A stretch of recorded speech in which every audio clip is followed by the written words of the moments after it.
क्या आप जानते हैं कि अर्जुन ने सुदामा को क्यों मारा? अगर नहीं जानते तो जानने के लिए वीडियो अंत तक जरूर देखें।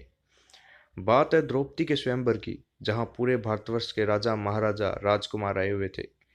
योद्धाओं की जो भीड़ उस सभा में थी, वैसी उस महाभारत के युद्ध के बाद में दोबारा कभी नहीं लगी। उस सभा में ऐसे ऐसे योद्धा थे जो चाहे तो इंद्रलोक को जीत ले। योद्धाओं से सजी हुई उस सभा में जैसी सभा आज तक दोबारा नहीं सजी। वहीं पर पांडव भी ब्राह्मण वेश में आए हुए थे। उस सभा में 9 वर्षीय बालक सुदामा भी अपने पिता अंगराज कर्ण के साथ आ गया था। द्रौपदी के पिता ने वहां पर शर्त रखी थी कि जो भी सभा के बीचों बीच रखे धनुष पर प्रत्यंचा चढ़ाकर उस घूमती हुई मछली की आंख पर निशाना लगा देगा, द्रौपदी उसी के गले में वरमाला डालेगी।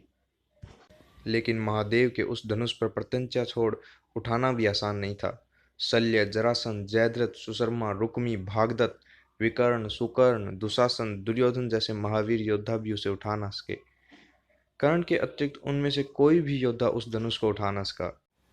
परंतु द्रौपदी कर्ण से विवाह करने से मना कर देती है, क्योंकि वो एक सूत पुत्र था। 9 वर्षीय सुदामा इसे अपने पिता का अपमान समझता रहा। स्वयं भगवान श्री कृष्ण, पितामह भीष्म और कुंती के अतिरिक्त ये कोई नहीं जानता था कि कर्ण सूत पुत्र नहीं, सूर्य पुत्र है। जैसा कि आप जानते हैं कि अर्जुन उस स्वयंवर को जीत लेते हैं।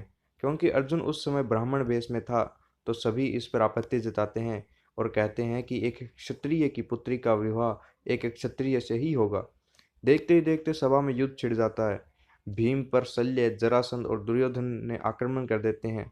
भीम ने अकेले ही उन सबको उठाकर फेंक दिया। उधर दूसरी ओर अंगराज कर्ण और अर्जुन में भी युद्ध छिड़ जाता है। अर्जुन कर्ण पर अपने बाणों की वर्षा शुरू कर देता है। अर्जुन के बाण कर्ण पर मानो यूं बरस रहे हों जैसे बादलों से अग्नि बरस रही हो। 9 वर्षीय बालक सुदामा अपने पिता पर बरस रहे अर्जुन के नुकीले बाणों को देखकर उन बाणों के आगे आ जाता है। महादेव के धनुष से निकले बाणों को वो बालक सह नहीं पाता और उसी समय मृत्यु को प्राप्त हो जाता है, जिससे कर्ण का ध्यान अपने पुत्र की ओर चला जाता है। कर्ण का ध्यान भटकते ही अर्जुन कर्ण का तुनीर उसके कंधे से काटकर दूर फेंक देता है और कर्ण के धनुष के भी 2 टुकड़े कर देता है। उस बालक की मृत्यु से सारी सभा में सन्नाटा छा जाता है और युद्ध वहीं रुक जाता है। भीम और अर्जुन से परास्त होकर सारे योद्धा भी चले जाते हैं। पिता के लिए अपने प्राण न्यौछावर करने वाले इस बालक को लोग आज भूल रहे हैं। कृपया करके आपसे श्री कृष्ण का मित्र सुदामा ना समझे। यह सुदामा अंगराज कर्ण और वृषाली का द्वितीय पुत्र है। अगर आपको हमारा ये वीडियो थोड़ा सा भी पसंद आया है तो प्लीज़ लाइक करें, चैनल को सब्सक्राइब करें और